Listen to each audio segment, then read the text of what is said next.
Hi, I'm Al Lowe, and I'm listening to Adventure Game Hotspot. It's not a weird game. Let me run this over again. Is that what you said? I didn't even Adventure. hear you. I'm used to tuning you out anyways. Yeah, well, that's a wise move.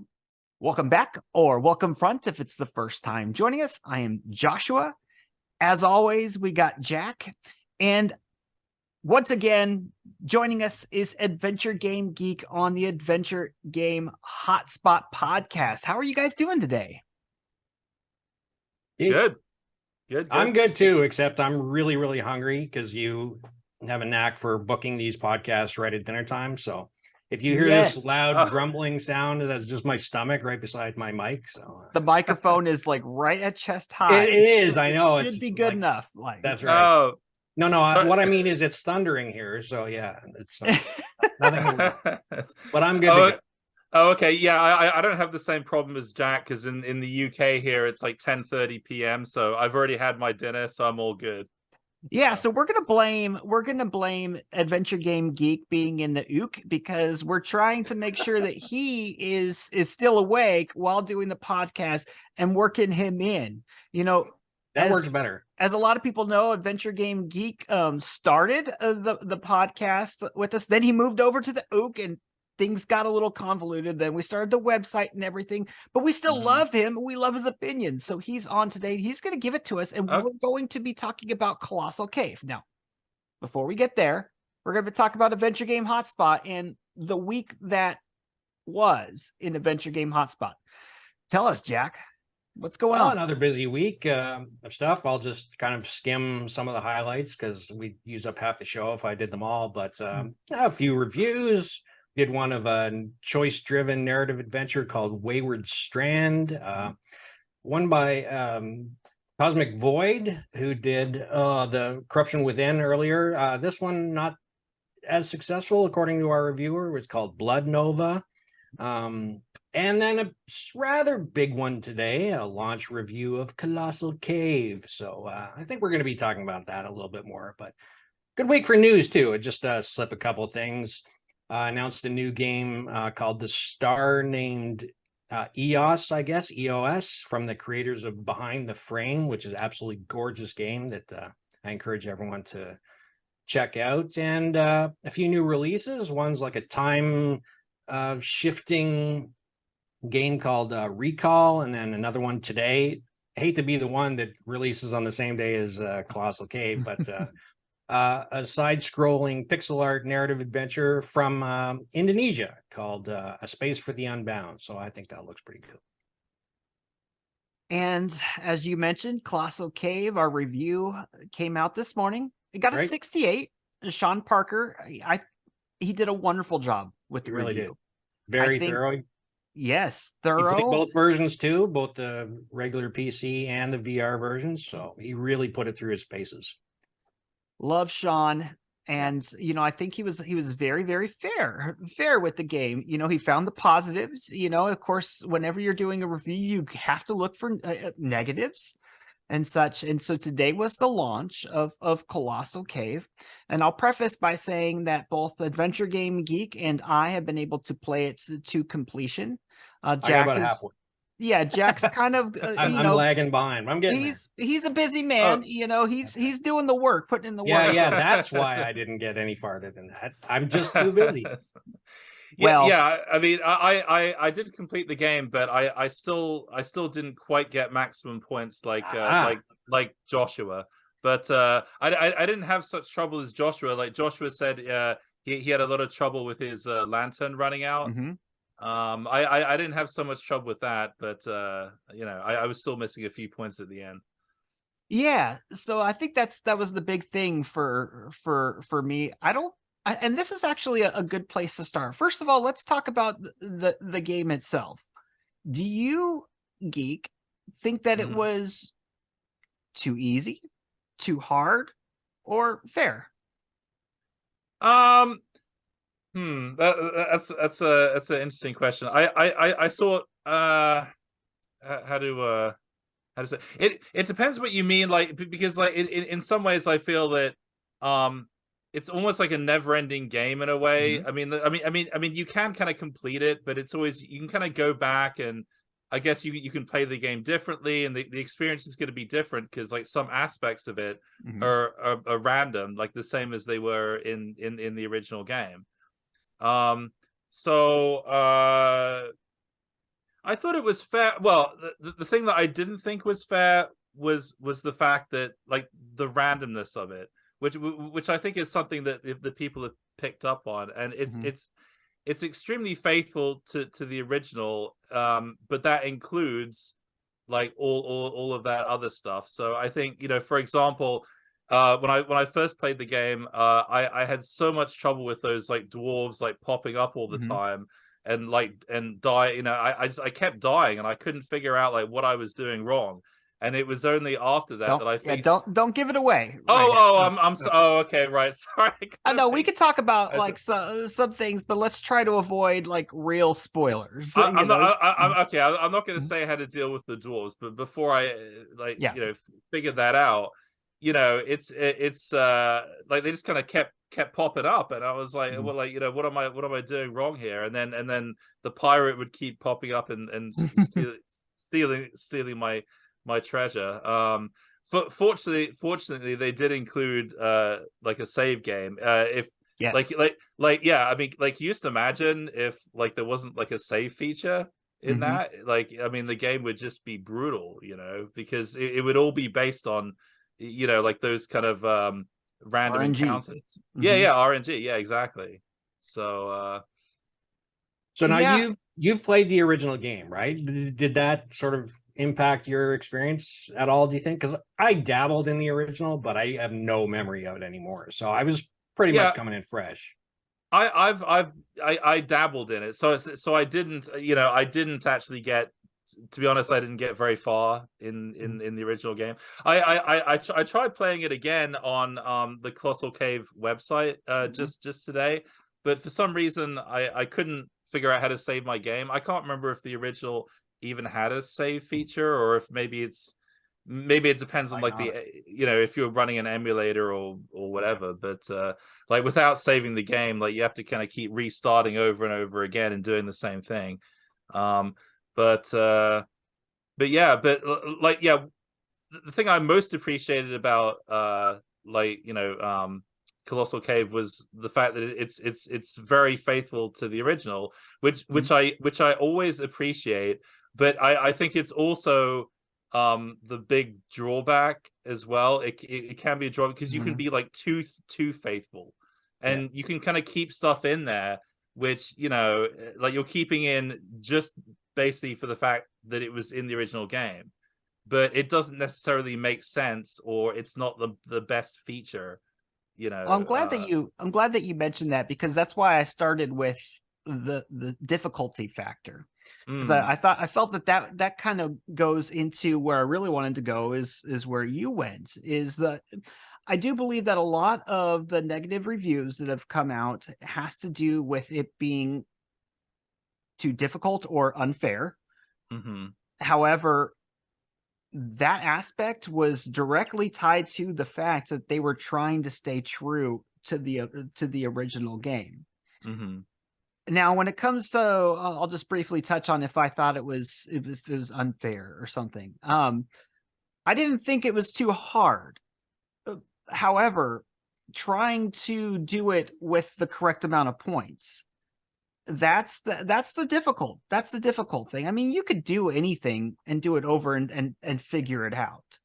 You know, they give you the option of mapping, and they give you the option of not mapping. Now, and this is directly what I told the Williams, if I didn't map, it would take me forever. Like playing it after the 6th time of trying to get to the 350 points, I finally figured out the cave. You know, barely, you know, that type of thing. I kind of knew where I was going.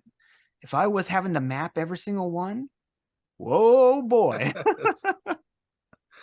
Well, it was a good thing they included the auto map then, like which I really appreciated it, and I thought it was really well designed. And I also appreciated the fact that they included the items that you dropped and where you dropped them. Because you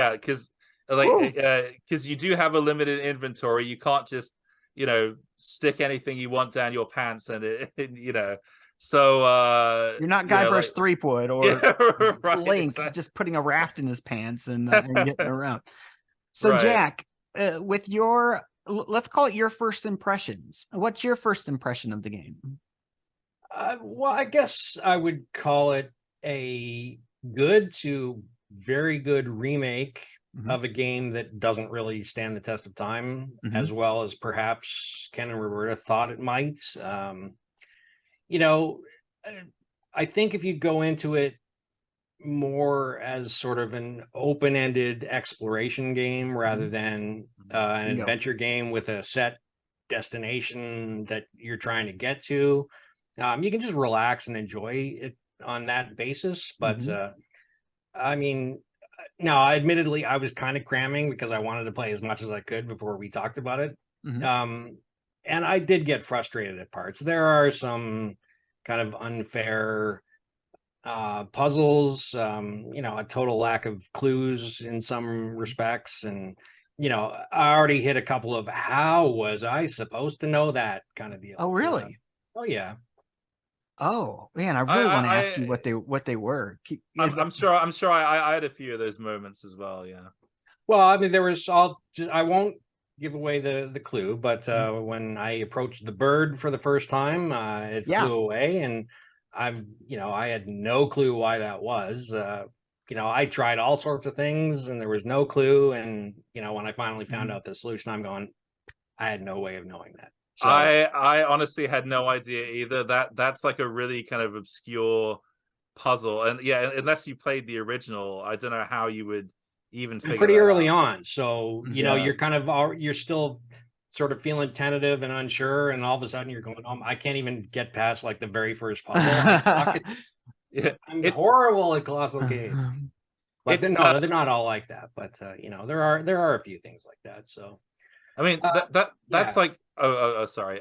That's one of the things, like, at the very beginning of the game when you can choose whether to read the instructions or not. Like if you do read the instructions, that's like one of the things that they mention, like just to kind of get you started. Nobody reads the instructions. Come on. Nobody reads the instructions except for Adventure Game Geek. No, I'll say this, Jack, I felt like any of the more difficult puzzles are right up front, but once you figure out their mindset, how they're building these puzzles, then it's very easy. And that's again what once I told, like, once you figure like one thing out, it's very simple to get through any puzzles. I think that they definitely emphasized the exploration aspect of it. And I think that's why I enjoyed the game, is because I didn't look at it as an adventure game. I hadn't played the text adventure game, so I don't know, I had no frame of reference going into it. I hadn't really played too many straight up, what I call, this is like a straight up exploration game. There's no story. No, there's no story. None. You are spelunking. You make a left and a right. You crawl through some dirt and you see a dwarf. Or a pirate. Or a pirate. Or a dragon. Or a snake.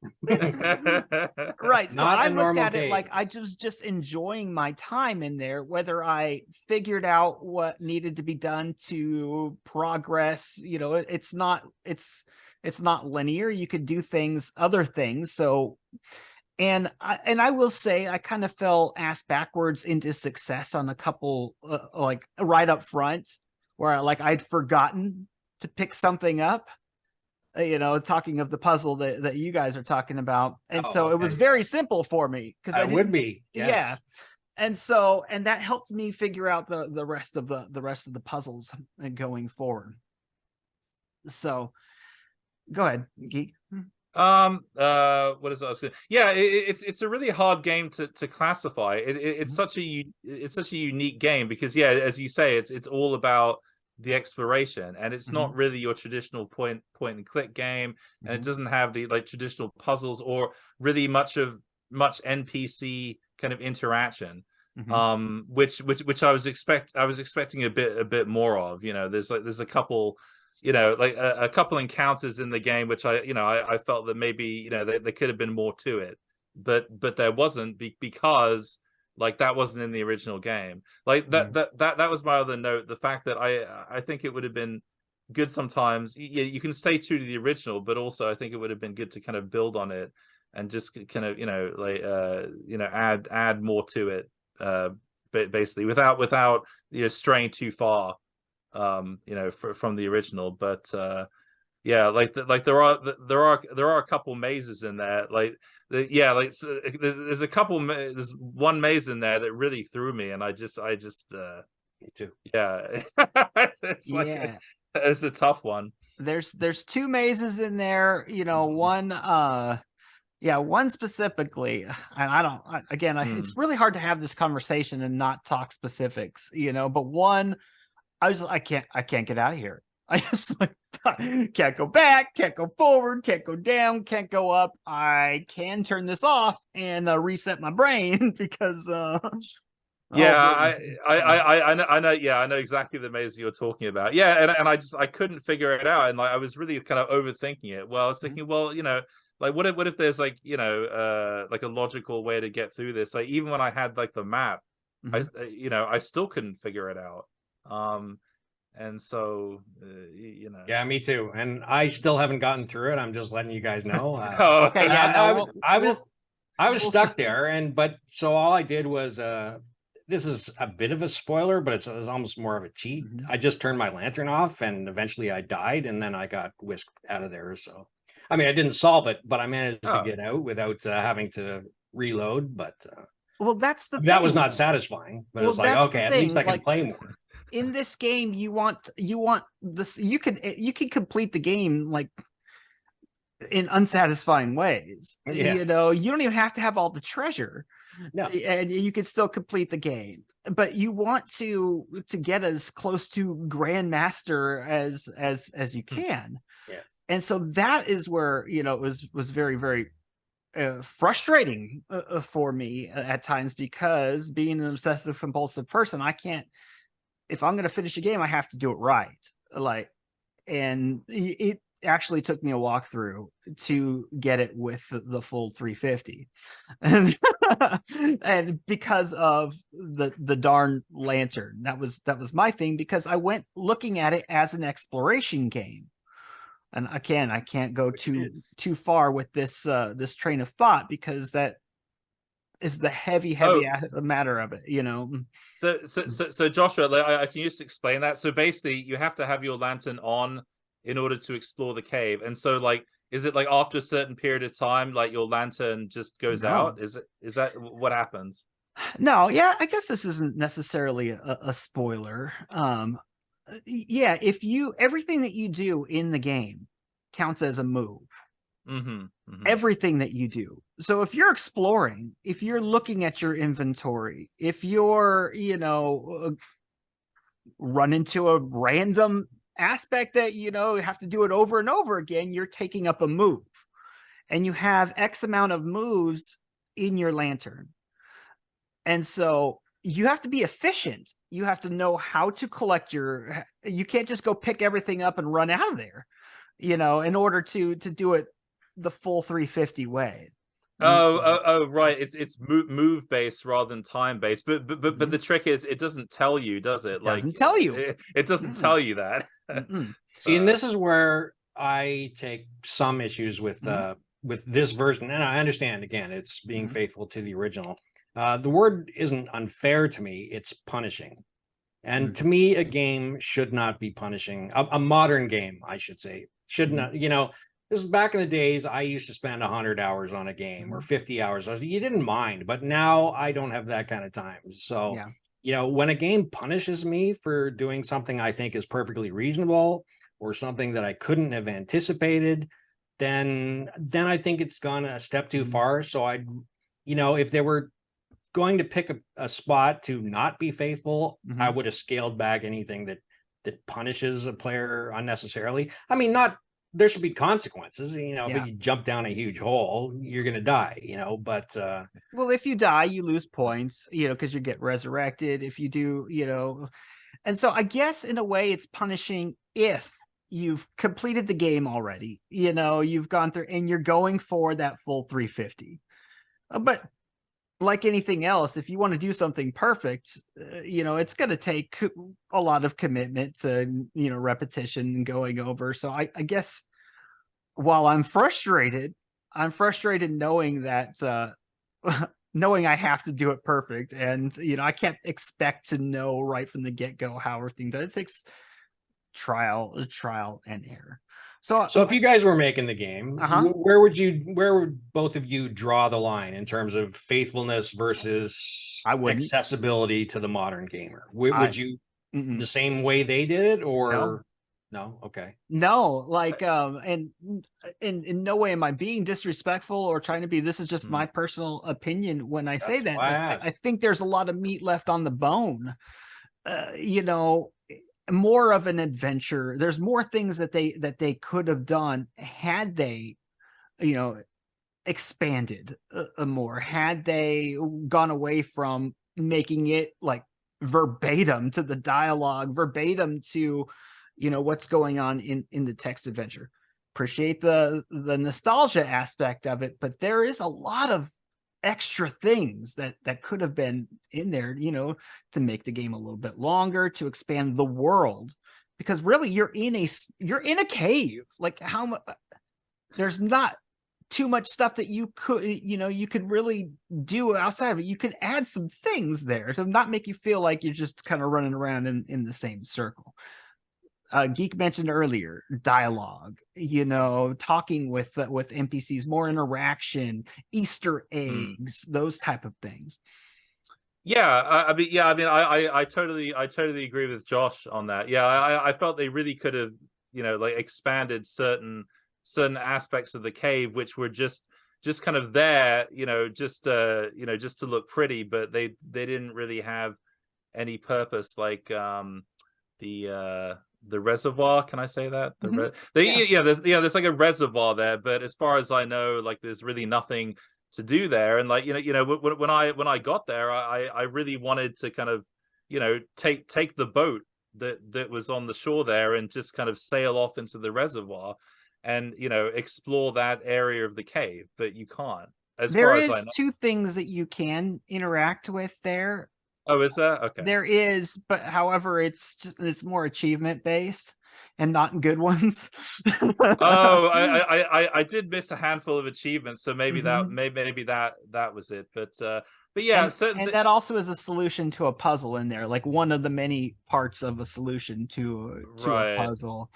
And so I mean, like, yeah, and there was like one whole section that I totally missed out on the second time I played it, basically because it was like a random event. So if you go through one corridor, you know, it doesn't. I think you know it's in like the one area where there's like a lot of corridors going off. Yeah, and if you go through the one corridor, sometimes it'll take you to one place, and sometimes it'll take you to another place. Yeah, that kind of randomness is really.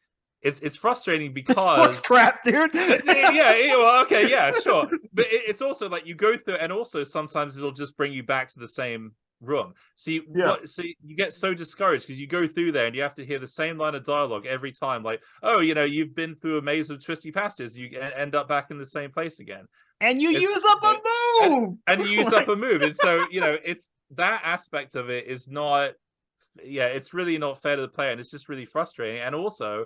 It made me miss out on a whole section that I kind of forgot about. I was like, well, what happened to that section? And it's just like, well, you just go there kind of randomly. I don't think there's anything really to do there, but it's like, well, you know, I kind of missed out on that whole part of the game, like the second time around, like, you know, because of that. I will say that I really appreciate how they have kept a lot of like the same descriptions and lines of dialogue from the original. And I have to say that the narrator really stands out. I love the narrator is brilliant. Like I love Jason Cryer's like narration. He's in something else. So I can't place what it is, but there's another game that he's in. I know it's that narrator. Do you know? I I don't know. I didn't even know his name until now. No, I don't have the. I don't know off the top of my head. Like he, yeah. I mean, I know him on Twitter, and he used to have a YouTube channel as well, and he streams on Twitch as well. Oh, you But- know what it is? Actually, he did he is in the Stanley Parable. Oh yeah, Oh, He's the narrator of the Stanley is Parable. he? Oh, Yeah. okay. Oh Oh, wow. That's I didn't quite know. the I didn't know pedigree. that. Huh. Yeah, and actually the only reason why I hadn't played the Stanley Parable outside of just the goof around demo thing, but I was just watching a YouTube video where they were kind of mocking, and he hired the narrator to go to. They're mocking the Stanley Parable, like, you're doing it wrong. Why are you like kind Well, of that mocking, like, sounds like the Stanley Parable narrator. But, oh, he was great yes. at that too. Yeah. Well, I agree with you guys anyway. Mm-hmm. Well, I think this is easy for me to say. I'm not putting a cent of my own money into it, but Mhm. ideally, I would love to see like a hardcore version and like Mhm. more accessibility options for a modern gamer. Like, you know, yes, take like if you want the random stuff and have the full hardcore Colossal Cave experience, keep it on. If you want to skip the really punishing stuff, like don't lose points if you're randomly killed and can't defend yourself, or you know, get stuck in a maze and you know need some way to back up, whatever, you know. So like ideally I would like to see that, because then it's really the best of both worlds. So I'd like to touch on something really quickly, and then I want to go kind of do a breakdown of like the graphics, and they'll just in a really efficient manner. But has anybody noticed that the RNG factor is really starting to pop up in adventure games? yeah. Like, do you think that's something that's going to continue? I Mm, mean, people seem to really like it in other adventure games. Maybe it's just something, because I've not played any with the RNG factor aside from Colossal Cave. Maybe it's just something that the team of Colossal Cave didn't necessarily incorporate properly or something. yeah, I don't know. I am like again, I'm just Mhm. so long as it's not, well, I guess there's always a risk of punishment when you use it, but Mhm. I don't know. Just so long as it's not overdone, I think it can, you know, it can work, but you know, Okay, probably a let's bit of a quickly fad, but it'll be stick around. let's quickly touch on some of the superficial aspects of the game. Well, not so superficial, because if not for these Well, aspects, the game wouldn't True. exist, right? no, that's true. Let's talk about the graphics. What do you guys think so far of what you've played? That's my answer. Eh. Man. I thought the graphics were fine. Yeah, they're fine. You know, I mean, I didn't think they were anything like spectacular or anything. I enjoyed the caves. I enjoyed the environment. Again, I really think those were the things, the real killer aspect. I was surprised at how they made the caves feel big in in a small location. Yeah, I was impressed with the design of the caves, not so Mm. much sort of the NPCs, specific artistic presentation of them. The NPCs, some of the like the UI and everything, they did feel little old, you know. A lot of them felt like some asset store type things. Okay, Yeah, go ahead. I mean, sorry. Yeah, I mean, I think for me though, I mean, like the graphics are usually kind of less of a factor. I mean, you know, if I'm enjoying the game, I'm enjoying the exploration and everything. Like the graphics don't mean so much to me. So I think even if it had like kind of, you know, better graphics or whatever, or like I don't know if I would have enjoyed the game much more really. I think if you're trying to have good graphics, though, you need to have good graphics. You know, that's I think that's the difference. It felt like Jewels of the Oracle, which is, you know, like a turn of the century like this style game, except with better backgrounds and those type of things. And so, okay, so we talked about how about the ambience? You know, the narrator, the stuff going on in the background. What do you guys think? Yeah, I mean, I thought that was great. You know, like you mean like kind of, you know, you hear like the dripping water, or like you hear kind of falling rocks and stuff like that. I thought it was good. I thought it could have used maybe more music in places. I think like I think I don't really remember the music very much, probably because it was kind of sparse. I think it mostly just had like the sound effects. I think it did it like I think it does have like the Hall of the Mountain King in the Hall of the Mountain King, though. The first time you go into a primary aspect of a primary location, you get the full effect. Right, yeah. Jack, what do you think? Yeah, I mean, of course, we're all agreed that the narrator was wonderful, but I did think the audio kind of let the game down a bit. Like music, I don't care. You're in a cave. You don't necessarily expect to hear a lot of music, but I didn't think there was a lot of ambiance. Including not even, in fact, our review touched on it. You can't even hear your own footfall. So, you know, it just kind of, I didn't have the sense of sort of being lost and alone in a cave. And I think they could have really built that up with a stronger, you know, audio component. But like, it was fine. Again, not something that I went, oh, this is awful. Or it just thought, I think this is the biggest, the largest missed opportunity in the game, to where, especially if you're using VR and you are fully immersed in this thing, you really want to hit all the senses. And this is really the only thing that I felt it left much to be desired. You want to hear more things. It should echo in there. You want to feel like you're inside that cave. And it just wasn't there. It really wasn't there. And, you know, it cuts off if you click on something too quickly. You know, the narrator cuts off, the music stops. And I will say this, though. I don't know if that's the way it is currently, because they said they were going to fix that. And I was using an older model of the game. So that might be just a pre-release error. So I don't want to speak out of turn on that. Anything else that you guys want to say, or give a kind of overall thoughts so far? Yeah,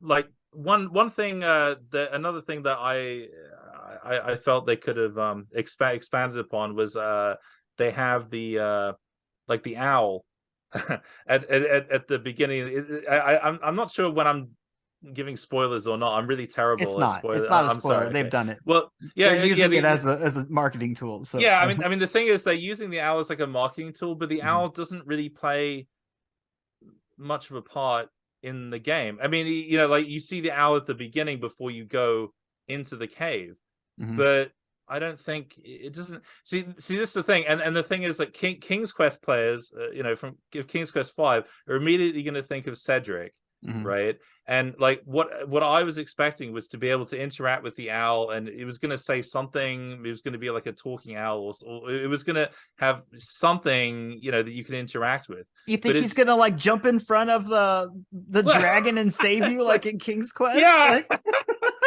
I don't know, but I was expecting more than just having the owl just kind of sitting there, and I didn't understand like what the purpose of it was, apart from it, like I guess it was supposed to be kind of leading you to the cave, but like am I missing something? Because like I don't know, but honestly, you're asking the question, and I think it served its purpose. It's just making you think. It doesn't have a purpose. Like, it doesn't have a purpose. It's yeah, cool. all right. It was a cool little thing around there. You know what I mean? And so I thought that was actually one of the cool little environmental stuff in there. But yeah.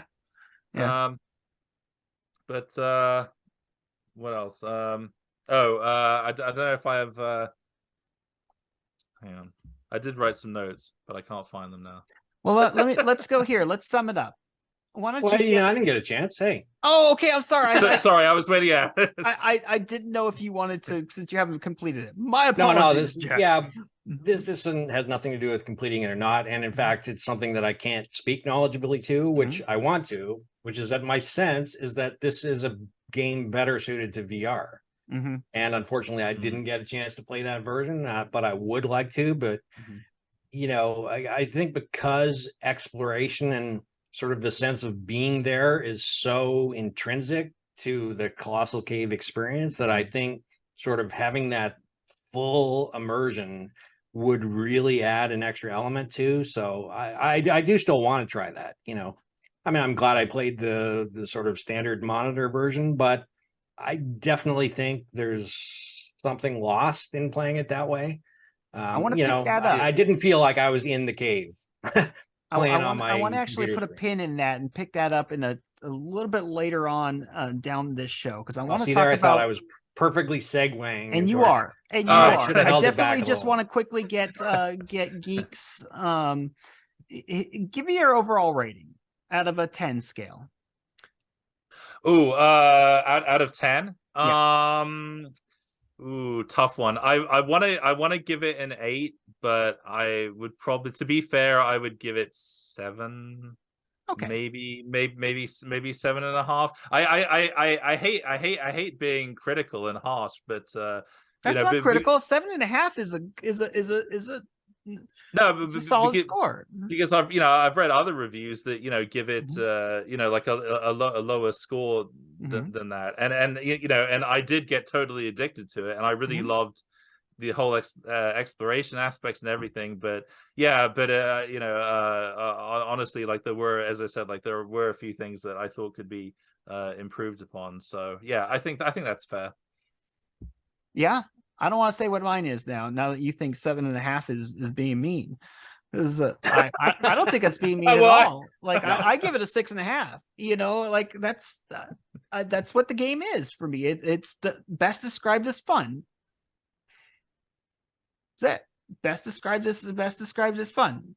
Honestly, I think the game should have two scores. One is as a remake, and the other one is as a game. You know, because they are not the same things. You know, different mindset, different goals, different objectives. So, and I think that really depends on your, as a player, your mindset going into. Am I just looking for a modern game and expecting it to give me everything that any other modern game does?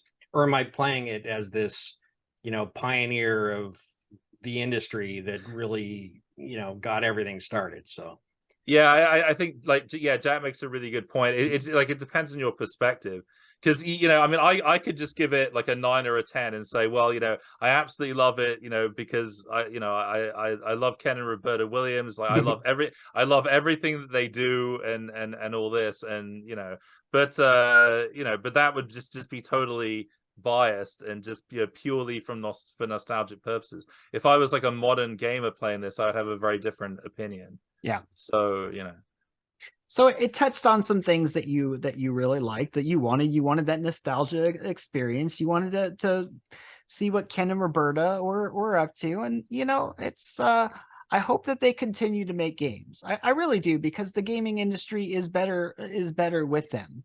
Now, contrary to what Roberta thinks, it was not the first VR adventure game. Nope. There's been plenty of VR adventure games before that, and no doubt there's going to be a lot more. So with that said, let's talk about the past and the future of VR. Do you think that the games in the past have lived up to what you think VR experiences should be? And do you think there's room for this to grow? I don't have much experience with VR, so I'm not really sure if I'm qualified to comment on that. Okay, so look at it from our perspective as well, because I know I speak for Jack. I haven't had much VR experience as well doing that, but I do think that this is the perfect platform, the perfect type of experience for VR. Oh yeah. I mean, it seems like adventure games were made for VR, or VR was made for adventure games. That type of a thing. What do you think, Jack? Yeah, I wouldn't agree with that. Oh, really? Like VR is kind of two different aspects. One is the visual immersion of just like, holy cow, I'm in this actual world. And I don't think that adventure games take the best advantage of that for the most part. There are some games that do. Like I'd love to be in, a Mist world, let's say, just because it's fantastic. But you know, as a general rule, I don't think a lot of adventure gamers really take advantage of that, and certainly no kind of point and click game does. And the other aspect of VR is the motion control. And because that's the other thing, you sort of feel like you're actually interacting with the world, not just click, wait for something to happen kind of thing. But this has been kind of a personal pet peeve of mine going back to, you know, the early days of Quantic Dream and the Nintendo Wii and stuff. And they're going, yeah, motion control, this is going to revolutionize the industry. And man, it added almost nothing. Because they just didn't know what to do with it. You know, I ended up playing Wii games where like the best you could do is open a drawer or turn a doorknob or something. I'm going, this is just boring. This adds nothing at all. And again, I'm not sure that I'm sure adventure games could do more innovative things with motion control, and I hope they do, but I'm not sure it's the genre that's sort of set up ideally to do so. Like I'd love to play a shooting game in VR and haven't had a chance, or something like that. I don't know, but so yeah, I don't know. Like, yes, some innovative adventure game designer is gonna make a total liar out of me and say, see, this is why VR was made. But you know, I haven't been that impressed with what I played so far. You know, so I think that's why probably Roberta does think that Colossal Cave is the first, because they sort of aren't all that popular. You know, we don't know about them because not enough adventure gamers are picking up on the technology. You know, the games themselves aren't getting enough hype. So, you know, maybe there's a reason for that. Yeah, I totally agree with everything Jack says. Yeah. So I guess I do actually have an opinion on VR on VR. After all, it's just I needed Jack to kind of explain it. So what he said. Well, right, exactly. But yeah, I good think opinion. I don't think, like, you know, like all adventure games, you know, should be, or like most adventure games should be in VR. I think it works for, like, you know, like certain games when you want to have that immersion. But you see, like, not every adventure gamer, you know, wants to play the game in like a first person perspective. You know, like I know people who just, like, they don't like playing in first person because I know it makes them queasy or whatever. And so you know, like me personally, I like to have both. I mean, yeah, it's great to have that VR experience, but I don't think that in any way replaces like the traditional, you know, like adventure game, you know, like a point and click adventure game. I think it's very different, and also like the mechanics of it, the controls, you know, like when I tried playing VR, I was like totally hopeless at it because I just had no idea. It's a totally different experience. And this is why I think that it has an opportunity going forward, because in the past and current, it's just not ready. Like, we're not ready, like, to have the full adventure game immersion. Like you played Colossal Cave at PAX, you know, with the VR. You know, I played a little bit there. I tried to play it, yeah. Well, yeah.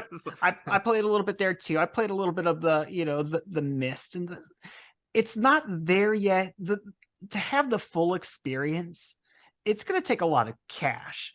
You know, you need something to be able to walk properly with your character, like maybe something that you could sit down and use your feet, you know, to actually walk instead of having to use a controller or your hand or something, like, because it doesn't feel like the full experience. You get totally turned around.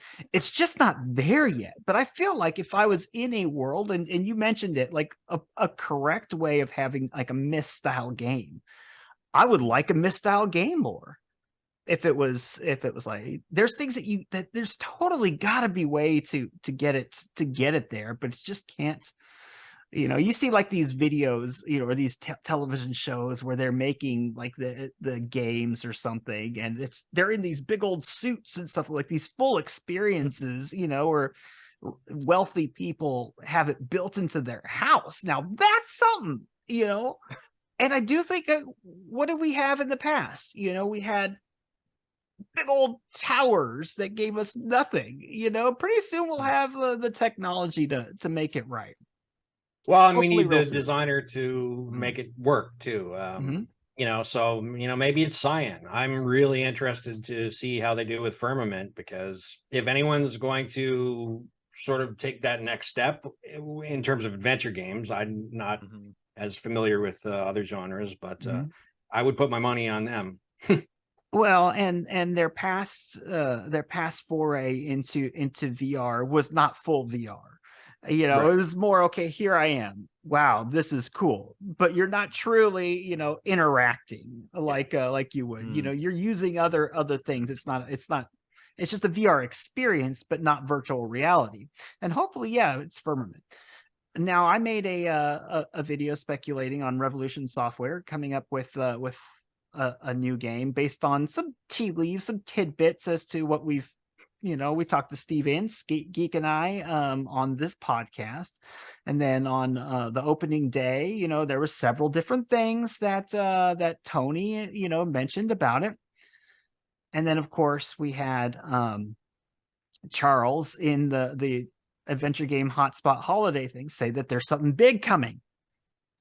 So I hope that it's Broken Sword.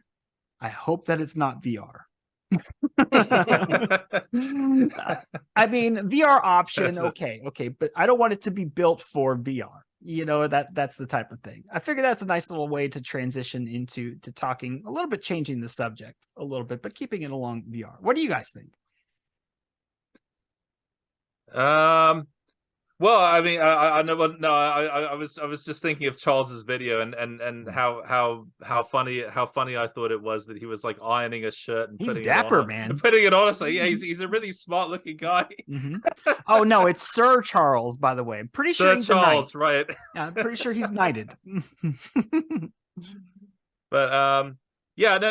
I mean, I would love to see. Yeah, I mean, as I commented on your video, I'd love to see another Broken Sword, even though I haven't played them all. You know, I would also love to see a reimagining of Lure of the Temptress as well, because I thought that was kind of ahead of its time, especially with the you know, the AI aspect of it, which didn't always work. It was really clunky at the time, and that, you know, I'd love to see that working properly.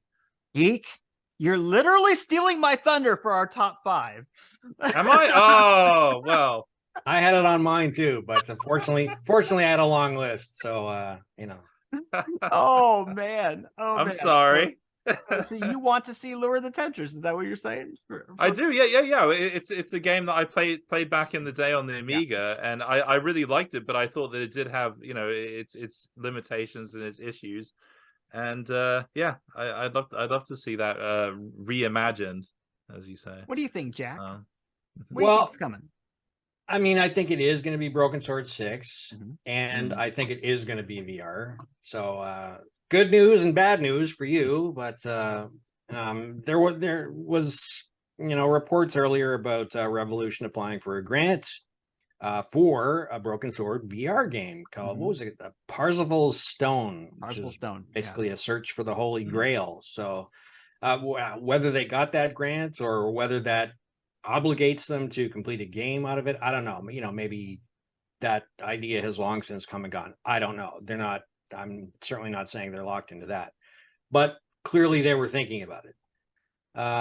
And Tony Warner did say sort of not what you're thinking. So it's either not the kind of game we're thinking of or not the kind of technology we're used to thinking of. So yeah, I would, if I had to bet, I would put money on a Broken Sword VR game, but I sure hope they have sort of a standard PC version too, because I've never played a Broken Sword game that thought, I really want to play this in VR. I mean, no, I'm not being facetious. Like, there are some games where you go, this would be really cool in VR.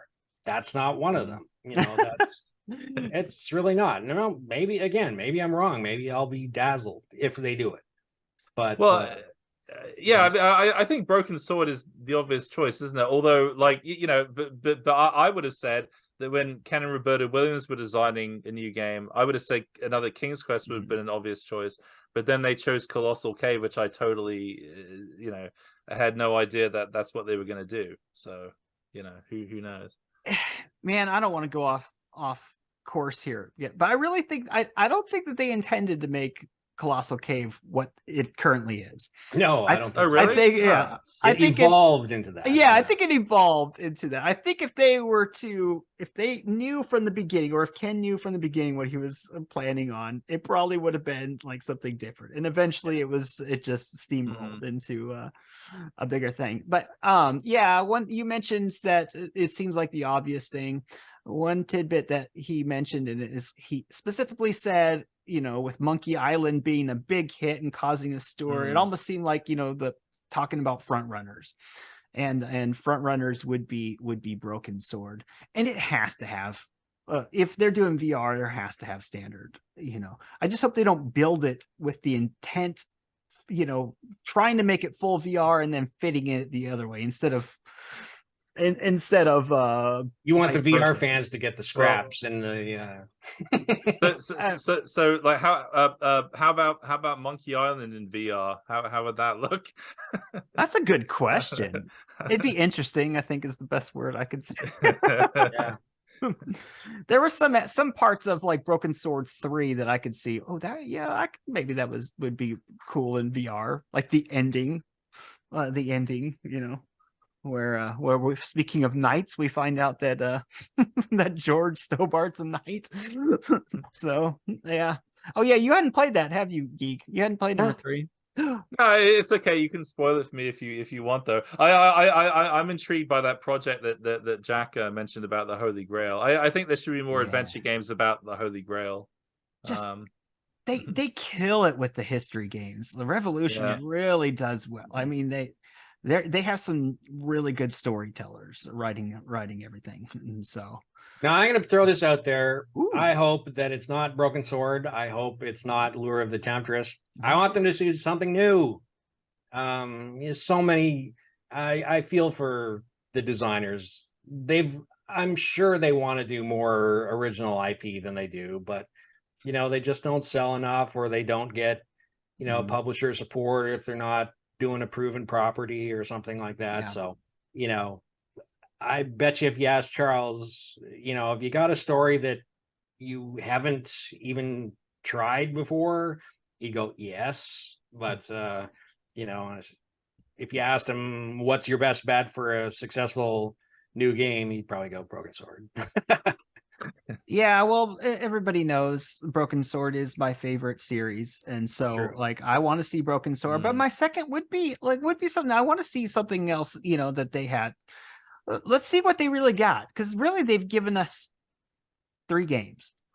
I mean, they've given us Lure of the Temptress, they've given us Beneath the Still Sky series, and Broken Sword. Now, El Dorado, Road to El Dorado, that was a standalone too. Huh?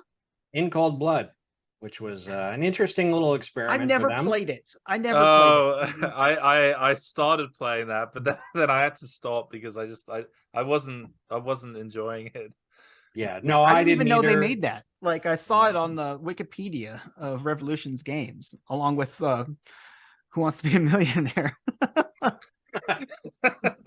But see, part of the problem is like they played with different perspectives and added shooting and stuff like that. So, and this is some of the danger if you wander a little bit too far outside of your area of expertise. So, I worry about VR a little bit because, well, I go feel for like it if you're good at it, but I feel like Broken Sword 3 was their attempt at giving a new game in a Broken Sword.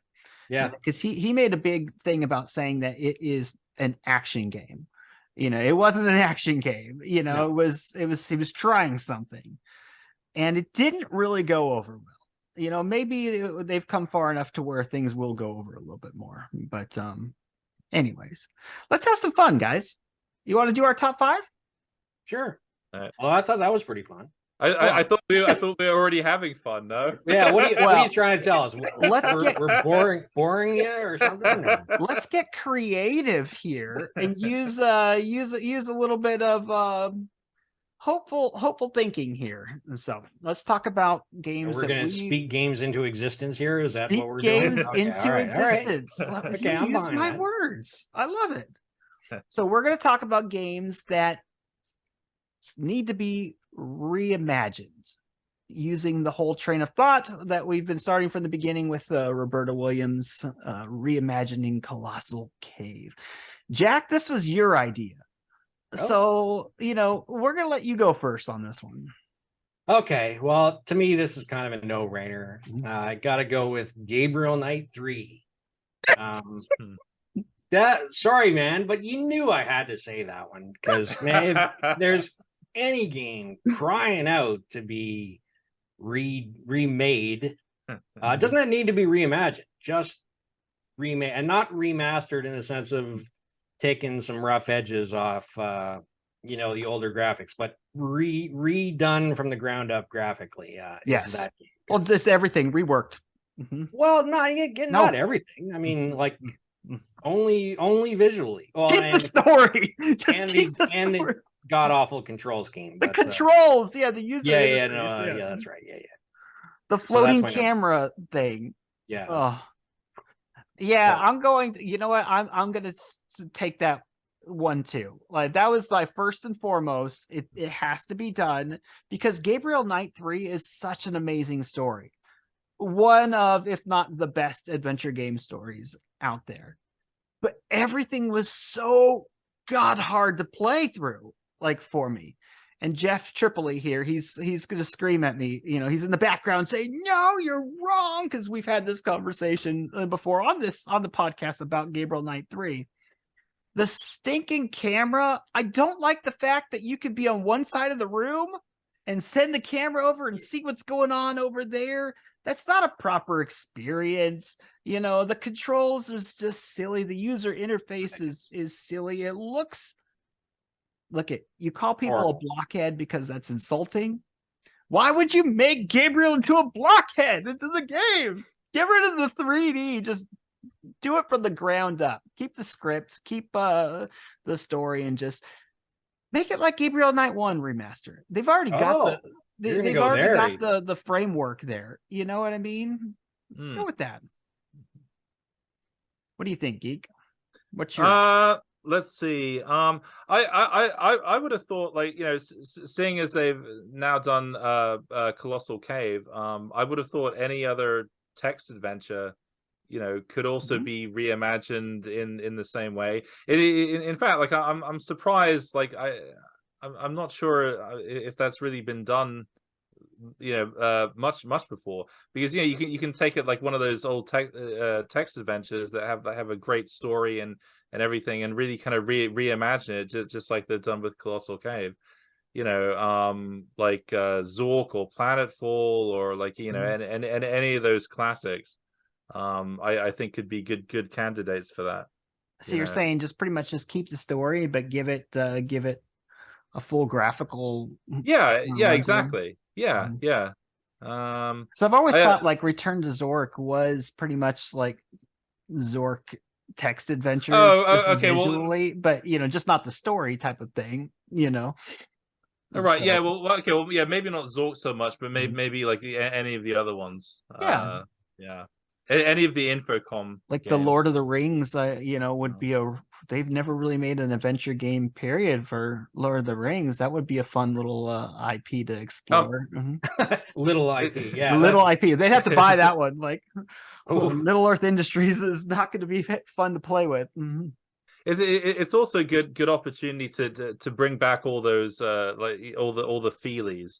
To bring back the boxes with all like the like the extras and stuff like that, because I think people, if they don't play text adventure games, then they just kind of miss out on all that. And so I think that would be a great way to kind of reintroduce those somehow into the market. Okay, Jack, you're next, buddy. Okay, I'm going to pick up on one of your last thoughts and go with not remaking, but sort of unmaking Simon the Sorcerer 3D back into its original design, which was 2D, much like the beloved first two games. They did it for market purposes and stuff, and it was disastrous and it was horrible and it was ugly, and we never got to see the game it was originally meant to be. So I really want to see that. Give us Simon the Sorcerer 3 2D. Never mind working the 3D into the name. That was, I feel like you were meant to have. I feel like we could say choose any 3D game and from like the turn of the century or late 90s and call it that again. On my list, I'll just throw the next one, like Escape from Monkey Island. That was on my list, and the story itself, the story struggled. Like that was one of the main things, but I do think that they could kind of write some of the flaws out of there, like the whole commercialism aspect of Melee Island, but get rid of the controls. They want to do it because they did it for Grim Fandango. And so, they knew it was a mistake because they changed it for Grim Fandango. The inventory system was a disaster. The scrolling inventory type of thing going up and down, it was a disaster. You give us a new user inventory or user interface. Give us a new look. It doesn't even have to be completely 2D or anything, but just clean up what they have. But ultimately, just point and click me through that game, So, your turn, Geek. All right. Let's see. I'm gonna go with Orin Quest, which I'm sure you guys are familiar with or not. It's a terrible game. It's supposed to be based on the Neverending Story. But which I know what game you're talking about. You're right. Or yeah. So, but like the reason I mention it is it was supposed to be something very different, and like they had plans to to make it into this grand adventure game like based on the Neverending Story, and what it turned into was just like this kind of platforming game where you're like running around collecting orbs. Basically, and I don't know how it turned into that at all, but I saw some of the design that they had for like the original game before it turned into that, and I thought it looked really intriguing, and so I thought that that's something that I would love to see like totally remade, from being like just a platformer running around collecting orbs to to an actual Neverending Story adventure. So I'd love to see that, and maybe people can also relive the the sadness of seeing your horse being sucked into the swamp. Atreyu. Oh man. Oh no, I could spend a whole show talking about Neverending Story. Like that needs to be truly made into an adventure. Yeah. Gosh, what was that horse's name? I used to quote this when I was Artex. Yes. Yeah. Come for me, Gwok, for I am Atreyu. Oh man. Okay, my next one. Now, this again could apply across the board to any turn of the century game, but this is not the early 3D games. It's the first-person games with the node-based station-to-station movement, like the original Myst and everything that Cryo ever made. If Cyan hadn't beat me to it, I might say make Riven in 3D, but they did.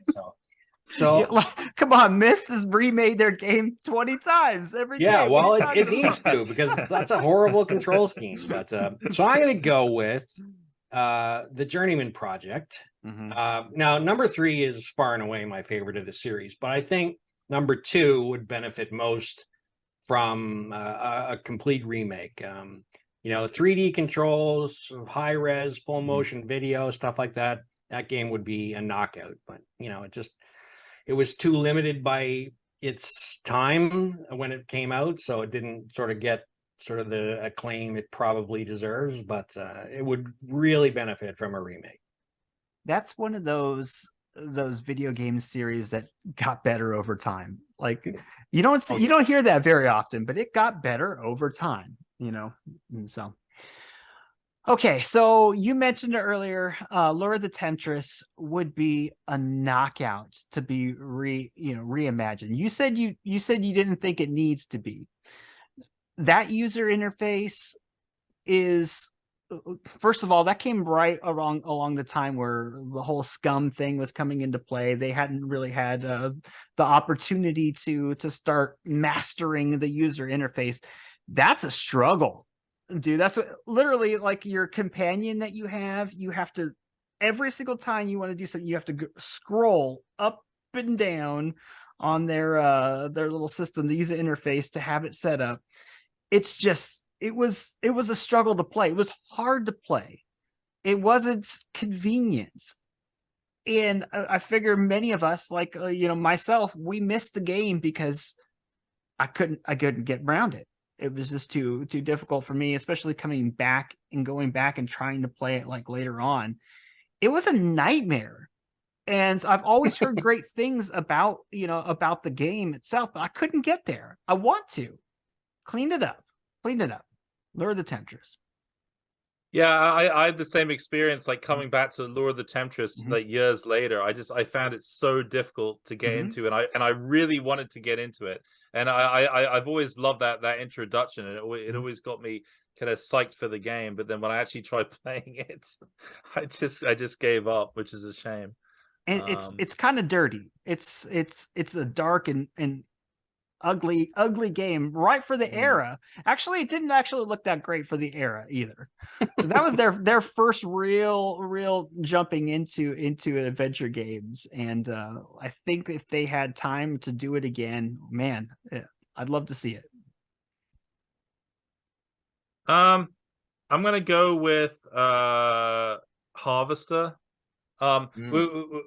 which is actually something that I mentioned when I did like the latest part of like the Let's Play that I'm doing with Arno, like the Harvester expert. Like my Let's Play, our Let's Play, which is taking several years to finish, but still, yeah, like and I mentioned that, and pretty much everyone's comment was that they would love to see like a remake of Harvester, and with kind of like up-res graphics or whatever. Like some people argue that would take away from like the kind of rough charm of the original, but I think that there's a lot in the original script that they weren't able to incorporate into the game just because of time or money or whatever. And so I think that there's a lot of room for for improvement there. So yeah, I think that's a really good candidate. My next one, I don't think it's full 3D. I think it's 2.5D, but it really suffers from from incorporating 3D characters, which is Discworld Noir. Just amazing game, but it looks horrible when you like look at a screenshot now and you just go, yeah, we would never even want to try that game. But so like I think that a really high gloss coat of paint, again built from the ground up, not just trying to tweak the old graphics to be a little better. I think that would be an amazing game. And a side benefit, that would put it back into circulation. It's a crime that we have no access to download that game anymore. So let's make it happen. Somebody remake it. Talk it into existence. I have a hard time. I always agree. It seems like I agree with almost every one of your choices, whether it be just about games or movies and everything. But that one is one that I haven't gone back and played since I originally played it. And it was so great. Not just good, not so good. It was so great that I won't go back and play it. And so, I don't have negative memories about it. Like, and it does kind of have some glitches in the trailer if you ever go back and that type of thing. So yeah, I can see where you were at, but man, I don't want to mess it up in my brain. However, something that I do want to get messed up and started over is Shadow of the Comet. You want to talk about user interface issues? And they did. They supposedly fixed it. Like, they supposedly fixed the user interface. When it first came out, when I first played it, you had to use a keyboard. You moved everything through keyboard. And it wasn't like just moving your characters left and right. It was blocks. This block, this block, this block. And so now once the CD version came out, they made it point and click. But all you would do is like point on a block and they would move. And this is something to where there's lots of deaths. Like, you die a lot in this game. You have to be accurate in your movements. You can't just have you can't have a hitbox of this big and trying to run for your life or something. You try to get through like a door type of thing. You can't be right beside something. Just clean that thing up.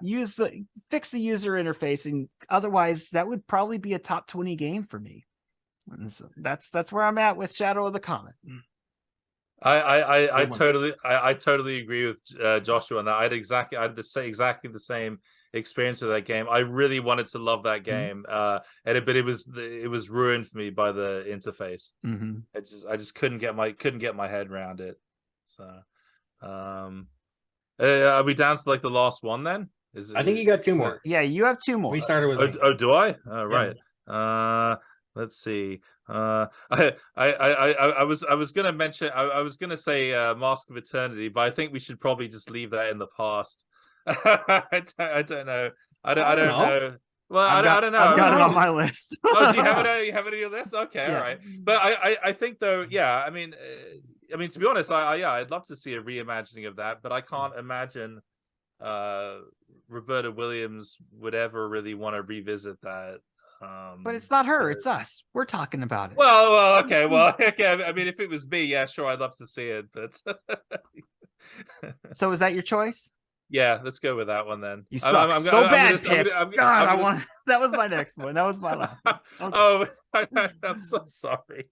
Oh, that's all right. No, I like it. Jack? I'm tempted to say Return of the Obra Dinn, just to stick my finger in the ribs of people that really love the game. I just don't get the visual appeal of that game. This isn't my choice, by the way. This is like an honorable mention. I'm taking a extra half turn. But yeah, somebody needs to explain to me why people think that's such a beautiful game, because I'm missing it. But I'm missing it as well. Okay. I never played it. Because we were talking about VR earlier, I got to go with one of those. I think Scratches would make a really good game in VR. Now, I was going to be mean and just go directly to Amnesia: The Dark Descent, but I genuinely think people might die if they played a fear. Heart failure across the country. Scratches would probably loosen a few bladders, but I think there would be no actual deaths resulting in. But yeah. Like, I don't frighten easily with games, and I wasn't really scared in Scratch. Like, if you know you're not in danger, it's sort of hard to build up that same level of suspense. But sort of all the games that it was sort of not dangerous but still kind of scary, I would put that one highest. So yeah, I really think that would be a neat game to play in VR. Oh boy, I think you could say that for every 90s horror adventure game. It seems to be a popular choice here. Of course, Amnesia was not mid-90s, but gosh, it's really hard for me to choose my last one. I'm gonna go with just a rewrite of Discworld. Like, I'm gonna go like 1 and 2, rewrite it to have some semblance of sanity. Because overall, like, the story, it's a neat little adventure, and again, I've mentioned this so many times. I wanted so hard to enjoy that game. Like, the first one specifically was just so insane. You could even use some of the same puzzles, but just make them more sane. Make it more sane, and it would look nice too. Make it like put a new lipstick, but I love the color palette. I love the humor in it and everything. It's just crazy. It's crazy. If you beat it without, you tell me you beat it without a walkthrough, you're lying. Yeah. Mm-hmm. I've said that I'm going to attempt to play that without a walkthrough because I've never played it. We all did. We all attempted to. I say that now, but I'm sure I'm going to regret it. Yeah. Geek, I tried 4 times when I was a kid.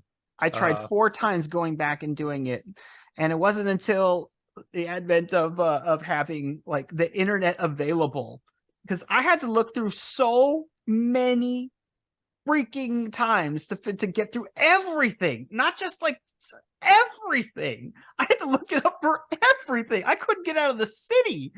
Like oh man. Last one, make it count, Geek. All right. Well, I'm actually I like how Jack mentioned scratches. I think that's a really good one. Actually, I didn't think of that, but yeah, like the original game, they did do a director's cut, which I thought like really improved like a lot of aspects of the game. They made a lot of changes to like the ambiance and everything. But like putting it, making it in VR or whatever would be like a step. Up from that. So I thought that game definitely deserves to be experienced more fully. It's a very creepy game. Like my last one. Let me see. I'll go with a game which I attempted to play recently, codename Iceman. Which like I didn't play it before back in the day, and now I know why. Like the reason is that like the majority of the game is kind of set inside this submarine, and it's kind of like a simulator type thing where you've got to like kind of drive the submarine and like issue like the right commands and and all this kind of thing. And I thought that was just going to be like a mini game, like a little part of the game, but it's actually kind of like the majority of the game. But it's really misleading because the first part of the game is like your normal kind of adventure style, like you're on an island surrounded by like all these like women like in bikinis walking around, and like you're on holiday. And so like I didn't like it just because like the women in bikinis, but I like it. We're on to you, buddy. I need to upgrade. Give us better looking women in bikinis. Like I was just saying that to set the scene, but right. Oh yeah, sure. But it's misleading because the first part of the game is set on there, but then after that, when you leave and like you get on the submarine, you're kind of stuck on the submarine for the majority of the game, I believe. And I feel that like to make that game more accessible, you could have like the submarines kind of like a mini game, and then I don't mind having mini games like that. I played Operation Stealth, which I think is an excellent kind of spy adventure game, and they have a lot of different mini games in that. But I didn't mind it so much because they're all kind of varied and they're kind of sprinkled in with like the regular adventure parts. So I think codename Iceman could definitely be just like that, but it's way too technical. I mean, you have to reverse like the technical manual to play it. So yeah. You in the back. Yes, Joshua. Permission to piss people off. You don't need permission. I'd like to throw an honorable mention into Gabriel Knight 2. And I love Gabriel Knight 2, Geek. So don't punch me from a crossover at the Uke or something. It's just I'd like to see it point and click. I'd like to see it in a point and click, and that is one of those games that I tried again to play just like over the past month. It is rough. I mean, incorporating the point and click with FMV and everything. Oh my goodness, it's slow and clunky and rough, man. I do not remember it being so difficult or so hard on the eyes when I was playing it earlier. Go ahead, give your rebuttal, Geek. No, okay. He's pissed off. Mission accomplished. I think Beast Within is perfect the way it is. I don't think you need to change anything. Oh man, yeah, I understand your thoughts. Well, Jack, what do we have going on this week at the Hotspot? Well, I don't know. We got tons of reviews in progress, so I'm not sure which handful we'll end up with, but I'm leaning towards Spike Chunsoft's latest game, which is AI: The Somnium Files, the Nirvana Initiative. I think we might do a little late 19th century thriller set in sort of roughly my romping grounds in what would become the province of Quebec, called The Whispering Valley, and hopefully Stray. We got to finish reviewing the games that made our top 15 list for the year. So Stray is one of the few remaining holdouts. So I'm really hoping we get that up this week or next week. Gentlemen, this was a lot of fun. Geek, remind everybody where they can find you. Oh, I'm on YouTube, Adventure Game Geek, and I'm also on Twitter, Point and Click Geek. All right. And you can find Jack over at Adventure Game Hotspot, as you know. Always there. I live there, I think. He does. You can find us, Adventure Game Hotspot, everywhere on social medias. Just start typing Adventure Game Hotspot and it'll populate. We're that popular now. Getting there anyway. I think I'm the one typing it so much that Google now knows, let it start populating. No. So yeah, I'm Weird Gaming Adventure. You can find me there if you ever want to, but definitely see us over at Adventure Game Hotspot, because that's what pod this is. Adventure Game Hotspot for Jack, for Adventure Game Geek. I am Joshua. We'll see you guys in the next video podcast. Take care, everybody. Yeah. Bye.